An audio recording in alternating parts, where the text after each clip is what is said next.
dating helped me discover who I was again.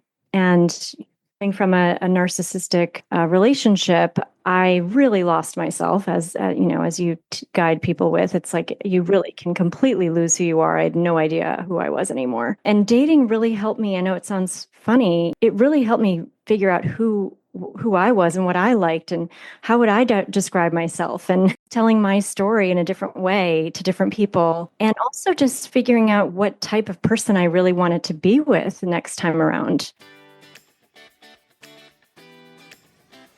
Welcome to the Divorce Survival Guide podcast, where we have open and honest conversations about co-parenting, separation, divorce, and the hardest question of all, should you stay or should you go?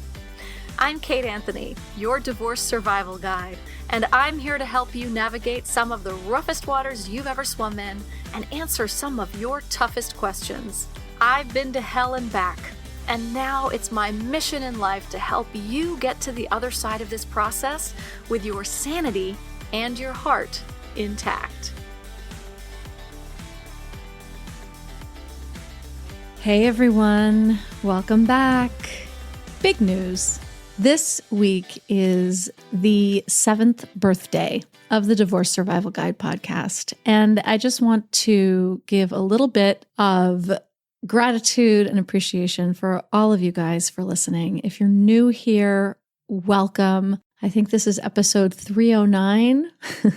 So there are a lot of episodes for you to catch up on. Don't stress about it. But if you're new here, welcome. We've been doing this for 7 years. I can't believe it's 7 years. That's crazy. And we've had such incredible conversations. I have had the honor of interviewing some pretty spectacular humans, wonderful specialists and experts in so many areas that have really guided and helped all of you to get to either where you have gotten to or where you're going. So again, from the bottom of my heart, just such deep gratitude and appreciation, not just for listening to my podcast, but entrusting me and my work with your divorce journey. It is so humbling and it is such an honor, truly. So thank you. And now to today's episode. Today, I have with me Alyssa Dineen. She is the founder of Style My Profile. She has joined me to talk about the ins and outs of online dating after divorce. Alyssa is also a survivor. She has been divorced and went through her own journey from after leaving an abusive marriage to finding love. She was also a member of my big Facebook group, if you remember that. Apparently, Alyssa says that, my work and this podcast and that group really helped her get to the other side. So I love it when I hear from people that are on the other side and they say like, wow, your work helped me get here. So wow, just such an honor. And so now Alyssa is an expert in how to use the dating apps, how to craft a compelling profile. She started out as a stylist, so definitely the outfits and the looks and everything. Anyway, it's such a great conversation. We're going to be talking about how she found love after leaving her abusive marriage. And she also shares with us key strategies that she uses with her clients to help them date with intention.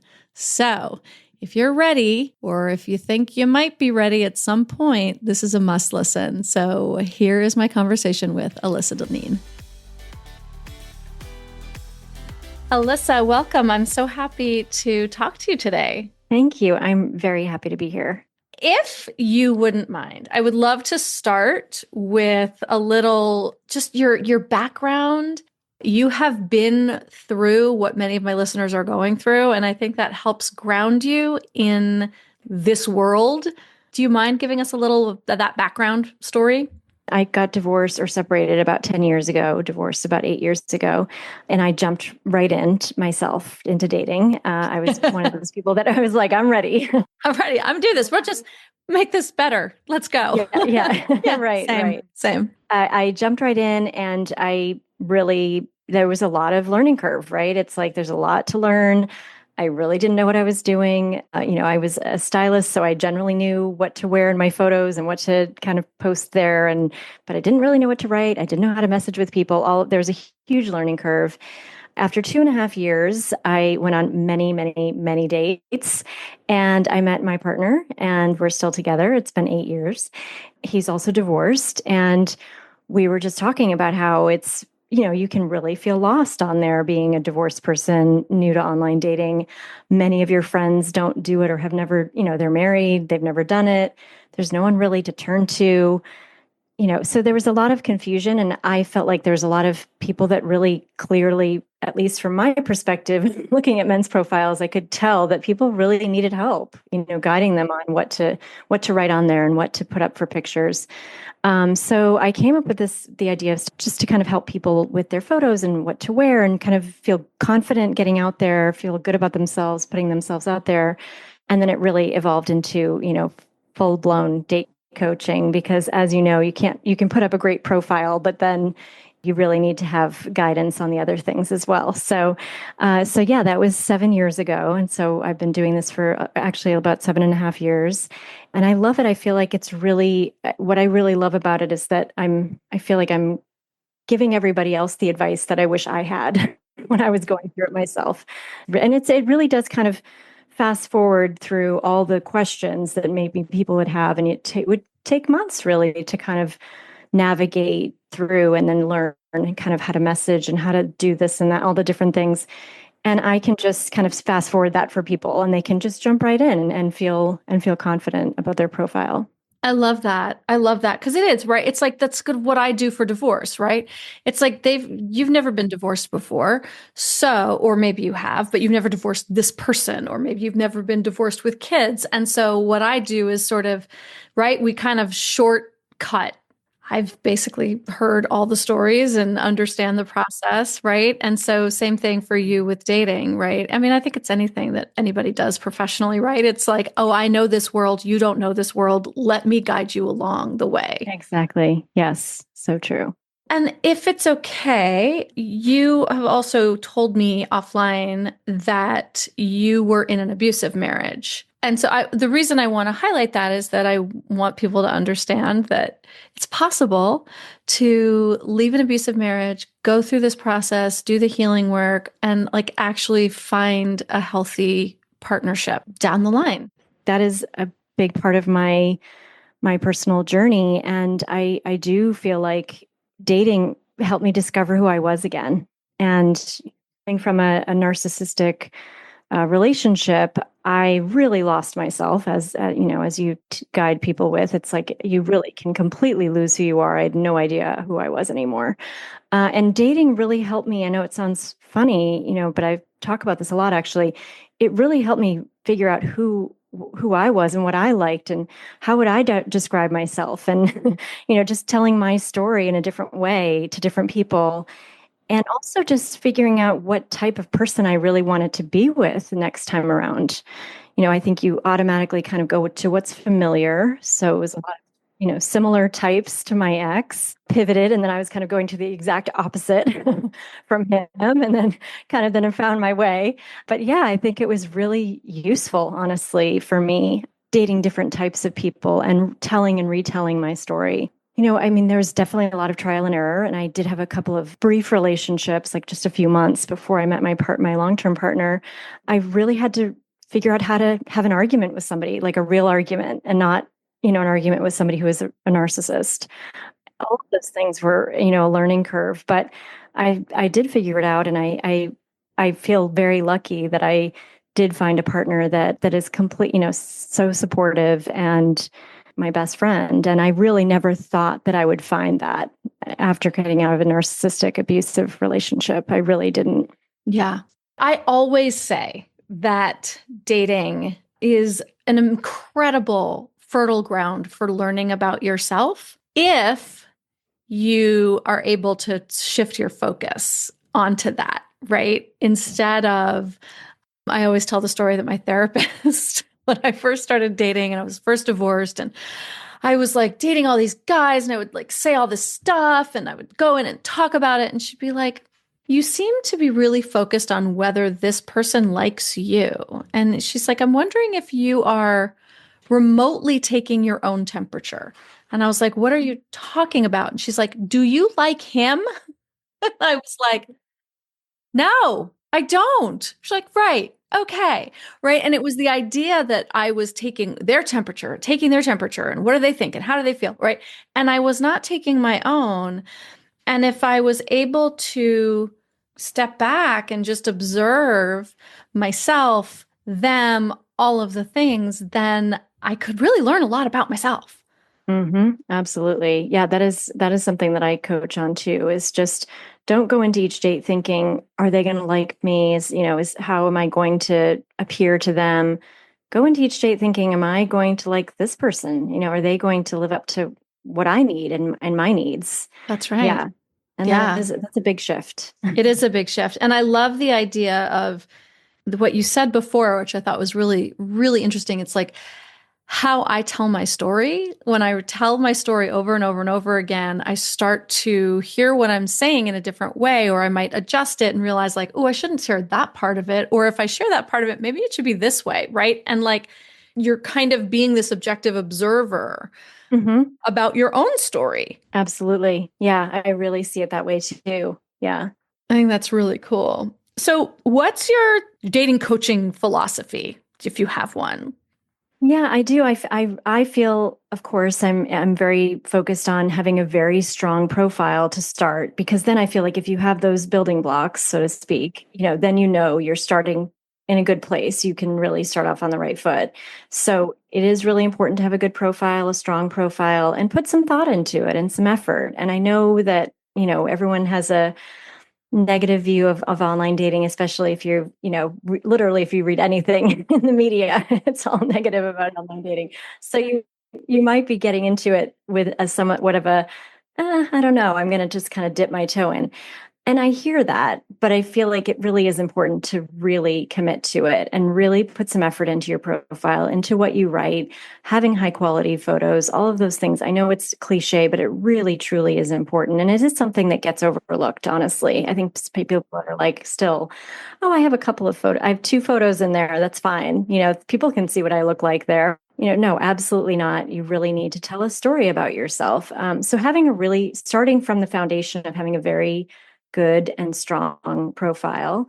And then from there, I really coach my clients on having a strategy in place and not just blindly swiping right on, dozens of people and kind of matching with a bunch of people and then seeing what happens. You really do need to kind of go into it with a strategy. And mostly it's because of burnout, honestly. Oh, If you don't have a 100%. strategy, yeah, you're going to burn out. And that's probably the biggest issue/complaint I get from everybody is I'm burnt out. You focus your work on divorcing people. Now, do you divorce people? Do you coach men as well? Yes, I do. You do. Yeah. Okay. Men and women. I would say the majority, it's probably about 60/40 women to men. I wish I had more men, honestly. I think they could really Same. use the help. Well, that's what I was going to Um, say. I was like, all the women I know online have really great profiles. They have really good photos. They actually say something interesting about themselves. But as a consumer on the female side, on a heterosexual female side, I find it not to be the case with men.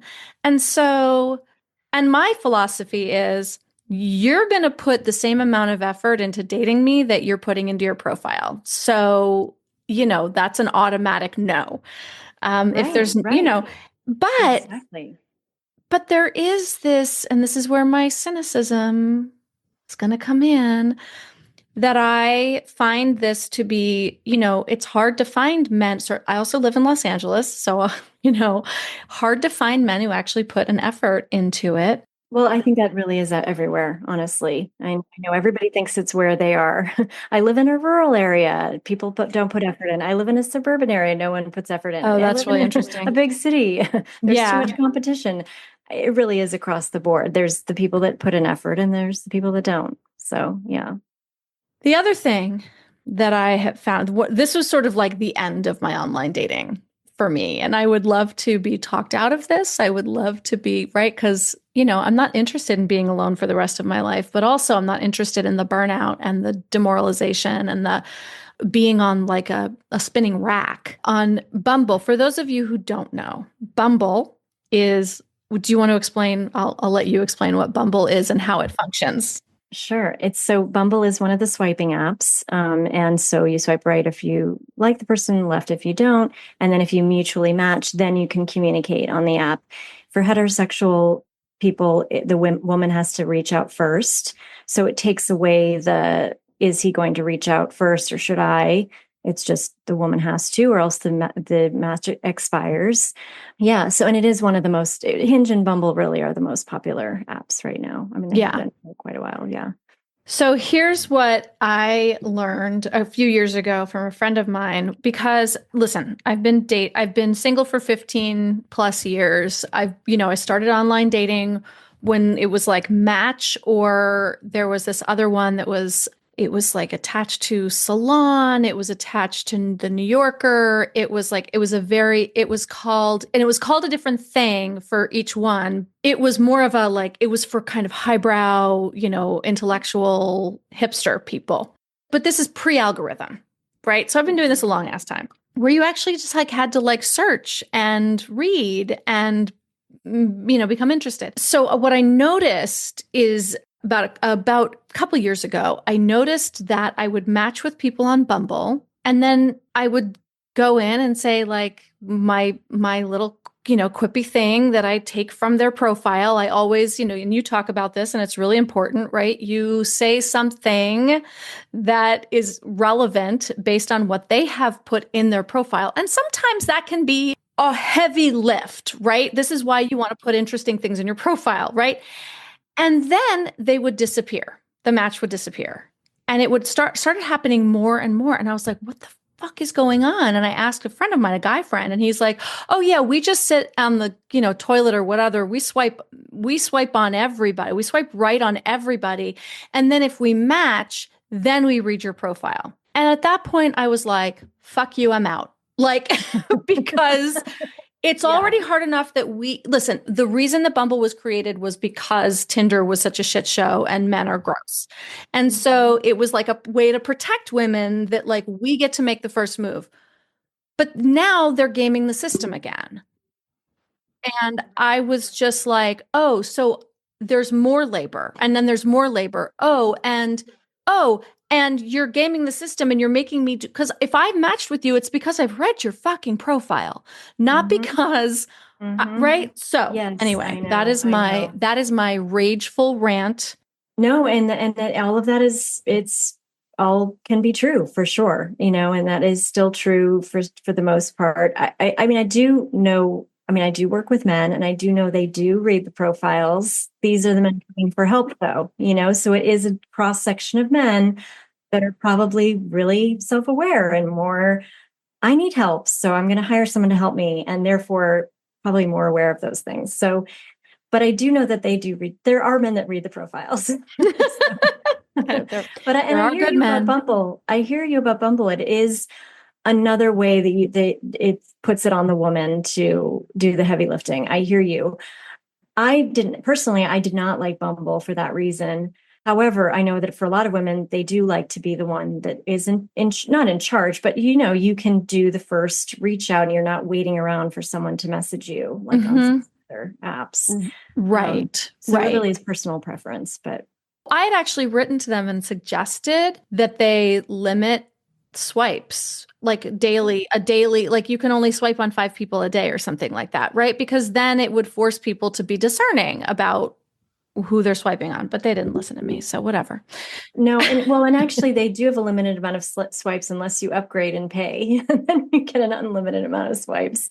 So now everybody just pays. What the apps are doing now is I think on Hinge and Bumble, it does say, if you've messaged back and forth with someone, it says your turn, which I think is really great. It's a good way to say, oh, okay, now I need to respond.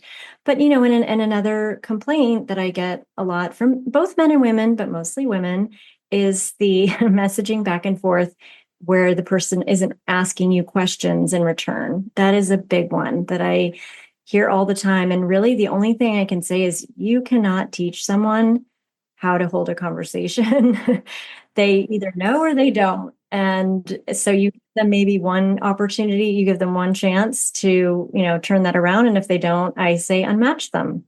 And that's because you're only wasting you're only expending your own energy, and it's generally not going to change after a few messages. They're not going to suddenly say, oh, I guess I need to also carry this conversation.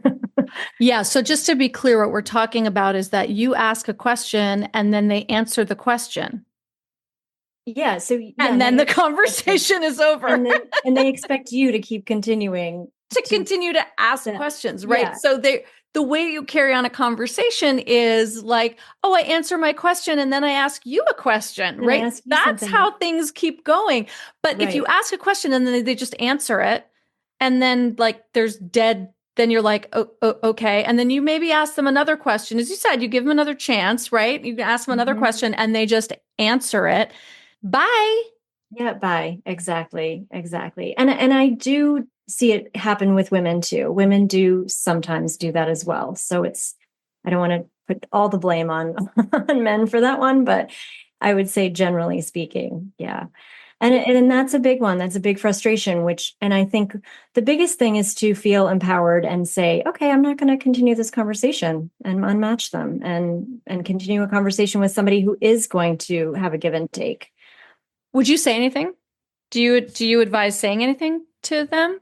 I mean, generally, I think if it makes you feel better, great. I think that a lot of people might get defensive, but if you unmatch them, you won't see their defensiveness anyway, and it might make you feel better. And I think actually you can, there are more and more, there is a movement by women who are not tolerating the kind of bad, quote unquote, bad behavior that's kind of become the norm online. And I think a lot of women have just said, I did this too. I don't know if you did this. Maybe it was probably not as bad 15 years ago, but 10 years ago, it was definitely, the sexual innuendos. I just chalked it up to, I guess this is just how it is now. I guess this is modern dating. I guess this is how you just have to kind of overlook those things. And obviously, unless it's something rude, then I would, unmatch them. But even just the small things where that there's an innuendo there.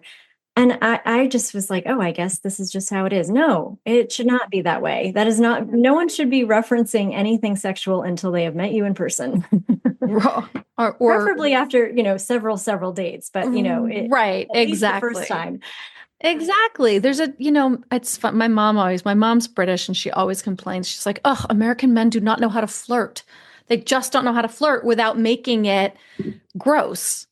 Yeah, that's actually really true. Well, at least I know the Brits that I know, they really do know how to flirt without making it sexual. Without making you feel really like unsafe. Yes. I also want to say about the messaging and your match queue basically is what it's called and I want to reference your point where you said men just swipe right on a ton of people. Everyone's guilty of doing that to some degree, matching with a bunch of people. And then of course some of those conversations are going to fizzle out because your attention is on 10 different messaging conversations rather than 3. So my coaching is really keep your match queue very small. You want maybe 3-4 people max because you really want to focus on those few people.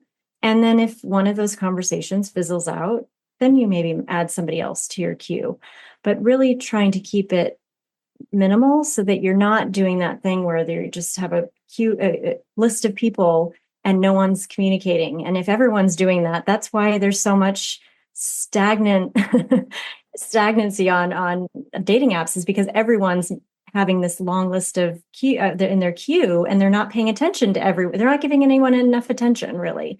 So the purpose of the dating apps is not to be messaging back and forth on the dating app.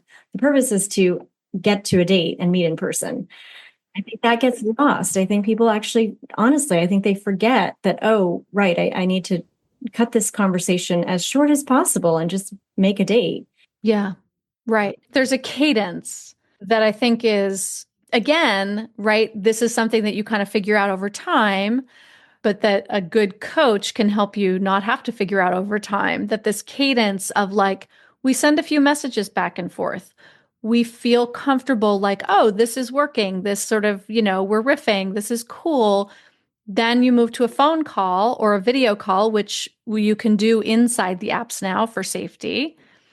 And then you move to a date, right? Like you're just kind of checking boxes. This is like pre-screen. Okay, double pre-screen. Okay, now let's do this, right? Or not. There are people that will keep you chatting in the app and never actually ask you on a date.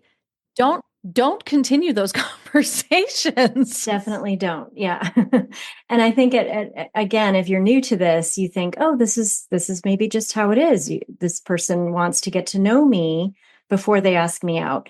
You can't get to know someone over messaging. You simply can't. You can get to a point where you know whether you want to try to meet in person, but you can't get to know someone. And I actually strongly advise against that because of the, I call it like the fantasy thing that happens. Like you create this fantasy about a person and it's a fictional version of this person that you haven't met yet. And then ultimately when you meet, it's never what you think it's going to be. And it's always going to be a letdown. It's always a disappointment. And it's because it's, right, like you said, it's not real.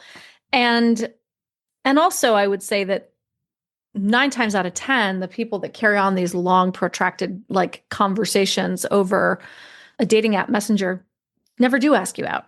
Yeah, a lot of times I agree with you. I do also know from working with men that men are also nervous to ask them out too soon. They don't want to feel like they're being pushy. And again, these are the men that are actually giving it some thought and don't want to be that way. So they're asking when is the right time. And it is tricky because with some women, they're like, let's just meet, and other women are like, whoa, that you're rushing things. Yo, slow down. Right. Yeah.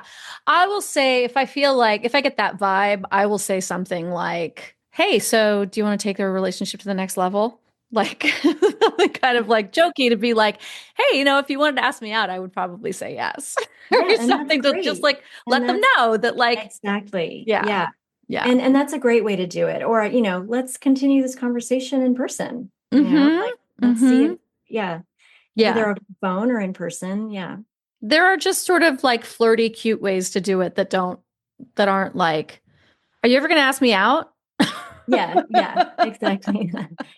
You have on your website, you have a dating app checklist, which I am happy to say that I have almost have 100% on. When I was dating I have not had a dating profile in a while, but except for one, but I'll talk to you about it. This is sort of like a great checklist for like what makes a really great profile. Can you talk a little bit about what makes a really good profile, like that someone's going to click on? Well, as I mentioned, the photos are really having all 6 photos. Most of the apps it requires at least 6 now, and having all 6 and having high quality photos, not just, I found this photo on my phone that I had to crop somebody out and it's sort of grainy and the lighting isn't so good. And all those things. And really you have to, you might not have any photos. You might not. And a lot of divorced people don't have any photos of themselves without their partner, their ex-partner, or their kids. And that's very, very common. And so guess what? You have to find a friend or, hire a local photographer and take some photos, and not just, and if you ask a friend to do it, I recommend getting someone that you feel very comfortable with, of course, but that you ask them like, okay, we need to take a lot of photos, not just like, okay, here's, I took 5 frames of you in this one outfit and we're done. No, changing your outfit, changing location, going outside, moving locations even within your home, or doing it at a restaurant, whatever it is that makes you feel comfortable. But you have to take a lot of photos. And unless you're, you're a professional actor or model, it does take some effort. You got to practice. It takes practice. Right. Yes, that's right. And so get somebody who would like, it doesn't take a professional photographer. You don't have to spend a lot of money on this. It really doesn't. You just get somebody with a really good iPhone or Android, because Androids are have Mhm. better, I guess, better Yeah. cameras. Yeah. And the only reason I say professional photographer is because a lot of people say I don't have anyone that I can ask. And so, and yeah, great. You can find somebody and you just have to be really specific. This is for my dating profile. They shouldn't be too posed. They shouldn't look like a headshot. You shouldn't look like a LinkedIn. Like it should feel, yeah. And really get used to, for those of you who are new to this, get used to, and I'm sure Kate, you've been doing it. So, you're out with friends, you remember to take photos together, and that's something that I really would, for every time I'd go out with a friend, I'd forget, and I'd come home and I'd be like, shoot, I forgot I again. look so cute too. I Damn look so it. good. I had makeup on. Yeah. Yeah. So you really have to get into that habit. And yeah. Yeah. And some action photos and fun things, right? Like Mhm. I have a great picture from last year of me dancing at a friend's party. And I'm in this crazy, woohoo, I look Awesome. kind of insane, but also I Love am it. having the time of my life on the dance Yes. floor. And it's the Yes. perfectly framed photo. It's fabulous. And that's a personality shot, right? It's like you need to have the straightforward smiling to the camera, this is me, but then also personality shots like that. That's a great one. Dancing or doing something goofy, maybe your kid even took a goofy photo of you or something that of course is flattering, but Right. goofy. So yeah, Unlikely. just really telling a little bit of a story about you, right? And you're basically curating a little 6 picture story of you. What would you want people to know about you in those 6 photos? I had another one that I used to use, but I think it's too old now. But I loved it. It was so great because it got all the comments, right? It was like the thing. And it was just I had burned the taco shells in the toaster oven. And so it was we're doing taco night with my best friend and the kids. And so I'm holding the tray of burned taco shells and they are black.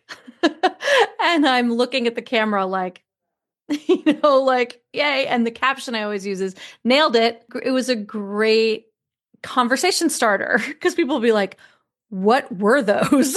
you know? Yeah, exactly. And that's a great example, Kate, because you want something that's going to create some conversation, right? You want people to have an opening to ask that question. What are those? And something like that is perfect, just to get that conversation going. Yeah. Yeah. That was a good one. It's too old now, but it was fun. It was fun while it lasted. I'm sure I can find But something the else at some dancing point. shot Mm-hmm. also great. Yeah. Yeah, totally. Okay, so you want 6 different photos in various, Yeah, and high whatever. quality, not grainy, not out of focus, not too, good lighting, all of those things. So that's really important. Prompts and bios that are unique to you, and because as you know from doing this, you see the same things over and over again on those bios and prompts. I love to travel. I want to travel more this year. I love red wine with my dinner every night. You start to see the same things over and over again.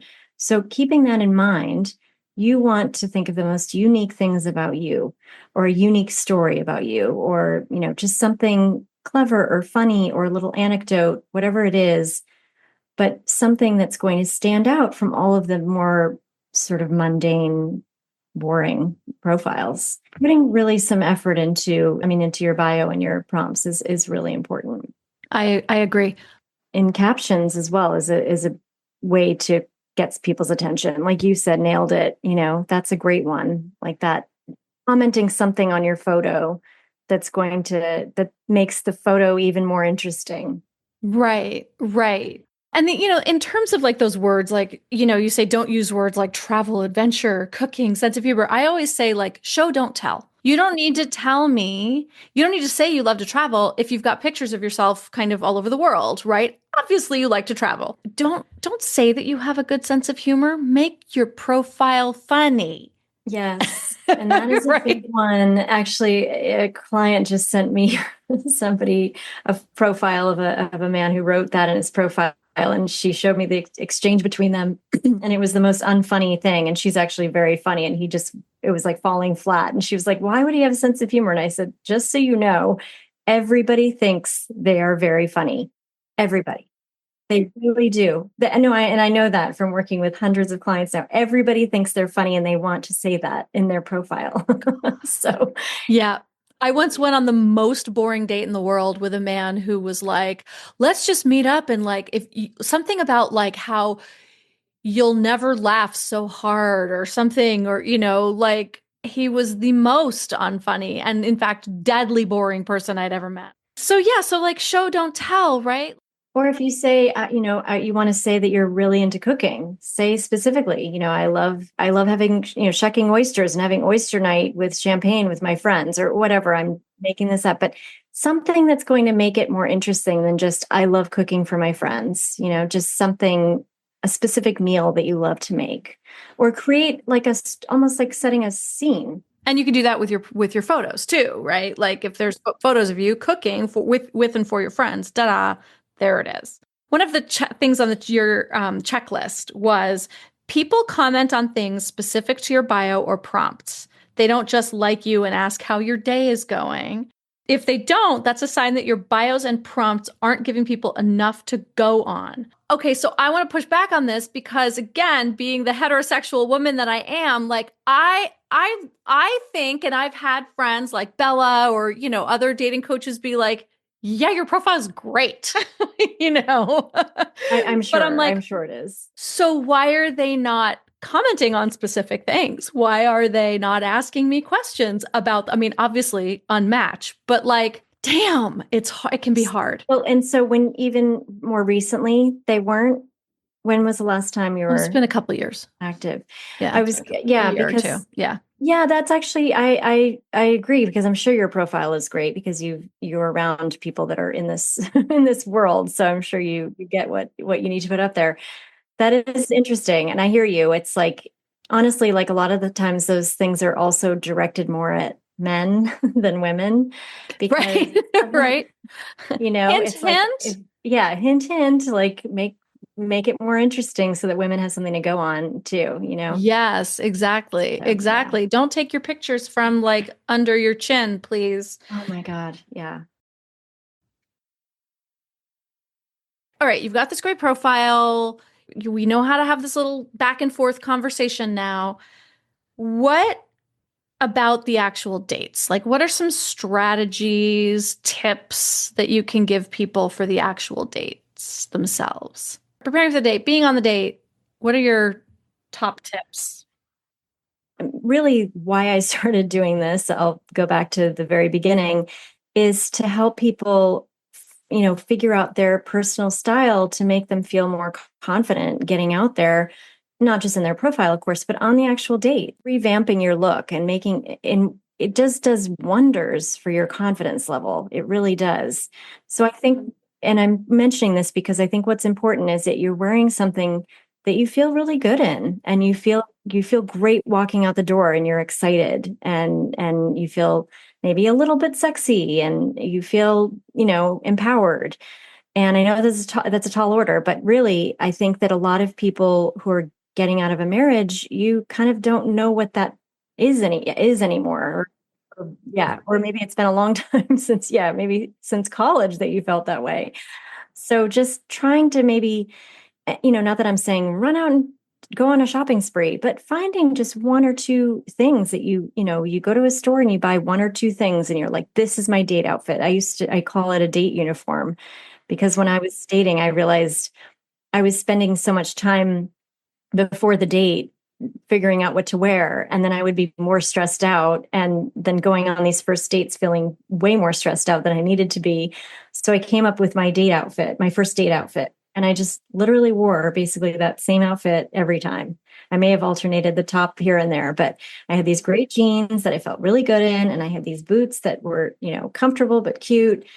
I've had a couple of blouses that I alternated, and that was my date outfit. And then I never had to think about it. And I knew I'd feel good and I wouldn't be fussing with anything. I'd be just able to talk to the person and feel good about myself. So I think it really is key to have your first date uniform. I think that's great. That's great advice, because I do the same thing. I'm like, and I would go through the tortures of the damned to come home and my bed is covered in clothes and like, and then also it would be like a bad date. And then I'd be so fucking pissed. Like, why did I put so much effort into that? Yes, that's You actually know? another good reason to not Yes, it expend too is. much effort.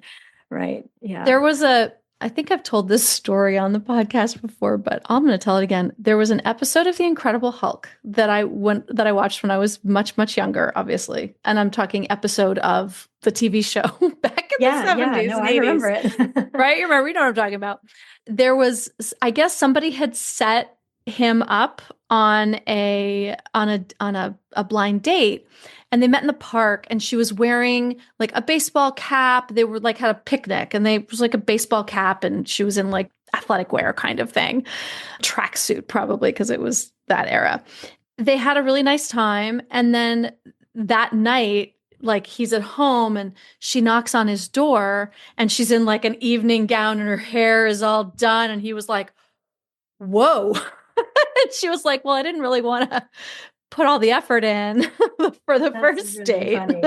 That's good. That's good. No, and actually, yeah. And on that note, really, it's like the first date is just it's basically a meet and greet, right? It's like you want to just see if the first date is to judge whether you want to go on a second date. And that is really the way everyone should look at it. You're not trying to decide if they're going to be your next soulmate. It doesn't have to be that yet. So just going into the date, being really curious, like what is this gonna who is this person gonna be? What are they gonna, maybe they'll become a friend, maybe I'll set them up with a friend of mine, who knows, but just going into a date curious and excited to meet someone new, and make it brief, an hour or less, really.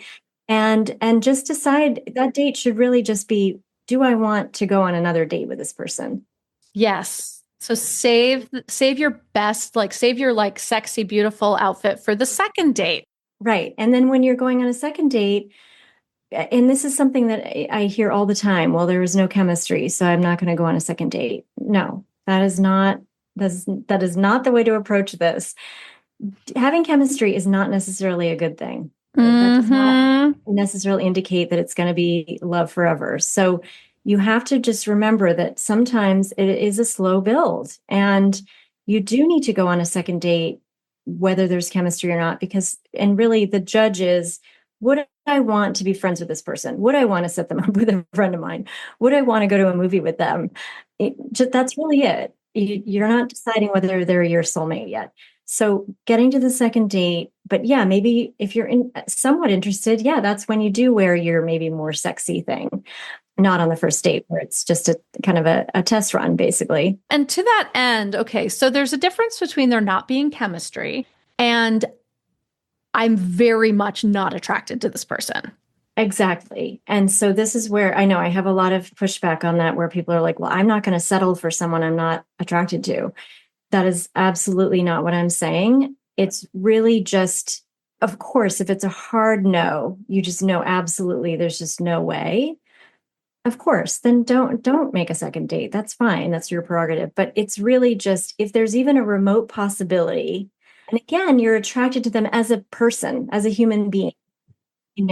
Obviously, if they say something that's offensive or you don't agree with or whatever it is, then no, then you wouldn't want to see them again. Right. There's that like, I literally am sort of like physically revolted by this person. Then that's a no. Like the idea that that's going to, it might grow on you. It's like, no, I actually know and it will not. Yes. And of course, and you do know those. I think it's what I say to people is like, if it is a hard no, then it's a hard no. But if it's a maybe, then I'll try another date. Yes. And so the first date you think really is just like, it's coffee, it's a glass of wine if you drink. Yeah, exactly. I said, that's what I say. A coffee or a drink is one. Yes. One. Yeah. And really you should, what I say to people, because I think especially women have a hard time, if they don't want to say like, well, I got to go now, just say at the very beginning, so excited to meet you. Just so you know, I do have to leave by 6:30. I have to be home to let my dog out or whatever. I have a call that I'm scheduled, something that you have a reason that you need to leave. So you don't feel bad. If it is a definite, a definite no-no, then you can just say like, it was great meeting you. I'm so sorry. I have to run to this appointment. And if it's a yes, like also keep that, right? Yeah. You Like want to end on a high note. give yourself the, like, if you're all excited and it's starting to feel romantic and you're like, ooh, and you're starting to feel this feeling, keep that short so that you can then go home and sort of like, whew, Yeah, right? yeah, because you can get caught up in that. I've heard of that too, where people get really excited on their first date and they're like, 1 hour turned into 5. It was amazing. And then, and that fizzles out. Maybe not, maybe it lasts, but it does fizzle out sometimes. And then you feel like, ugh, so it is good to end on a high note. I fully agree with you there. And those dates for me were always like very alcohol fueled, right? It was always, I mean, this was, before I quit drinking, but there was a lot of, it was like the more the more glasses of wine I had, the more amazing this date was. And like, that's not a good Yep. Yeah, I've been barometer there. for this. I've been there too. All right. So before I let you go, what makes it successful? Like, are there common themes, things that you see that make online dating successful for people? The success stories really, there is a common theme, and it's repeating some of what I just said, which is almost always, okay, I'm thinking of some of the women that are my clients that have met a man that they're, partners with, or at least it's been quite a while.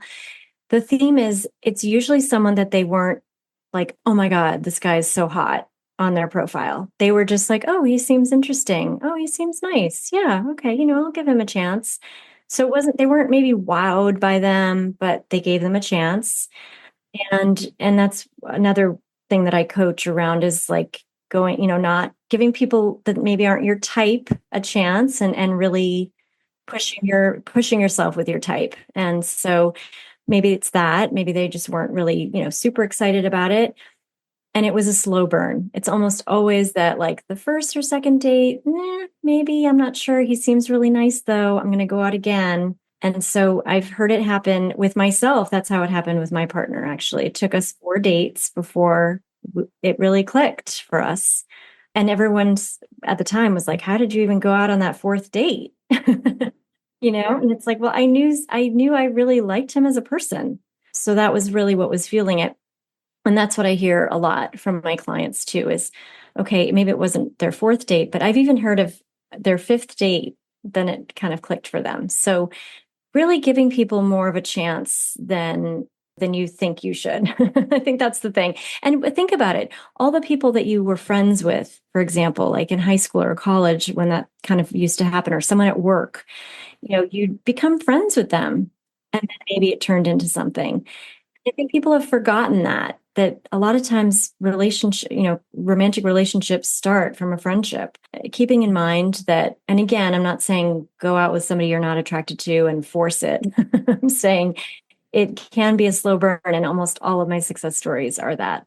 I love that. So Alyssa, you have 2 digital products that you're offering 20% off to our audience, which is really sweet and generous. So can you tell us what they are? Yeah. So one is, it's called the Mindful Dating 101 course. And that's great for people, especially who are maybe new to all of this. And, we even have one of the modules is, Am I Ready to Date? So I think that's really important. We talk about everything from, putting your profile together, your personal style, feeling how you want to feel around that, to intimacy and sex, just kind of not delving into it, but just kind of talking about it and what is going to make you feel comfortable around that. So that's our course. And then we have something called the DIY profile kit. And that's all these downloadables that are really walk you through how to put together a great profile or make over your profile if you already have one. But it's basically like guides and tip sheets and, a fill in the blank bio and that type of thing. So. Oh, that's great. That's great. The links are in the show notes. Use the code DSG20 and you'll get 20% off each of those. Alyssa, thank you so, so much for coming on. This has been a really great conversation. Where can everyone find you? They can find me on my website, which is stylemyprofilelyc.com, and it has all of my socials and everything there. They can book a Amazing. call with me too. Yeah. And you don't just work with women in New York, right? I mean, obviously, if you want to work one-on-one. No, all over. Yeah. Yeah. I work with Okay. people. Yeah. All over the world, actually. Yeah. Amazing. All right. Alyssa, thank you so much. This has been, you've kind of lit my fire. Now I'm like, maybe I'll re-up something and try this one more time. Good. Well, I'm happy to look at your profile too. So I will take you up on that. All right. Yeah. Thanks, Alyssa. Okay. Thank you so much. Thanks for tuning in to another episode of the Divorce Survival Guide podcast. If you like what you hear, head on over to Apple Podcasts or wherever you listen in and leave me a review. And don't forget to follow me on Instagram at the Divorce Survival Guide. I'll see you next time, and until then, remember, you, my love, deserve to be happy.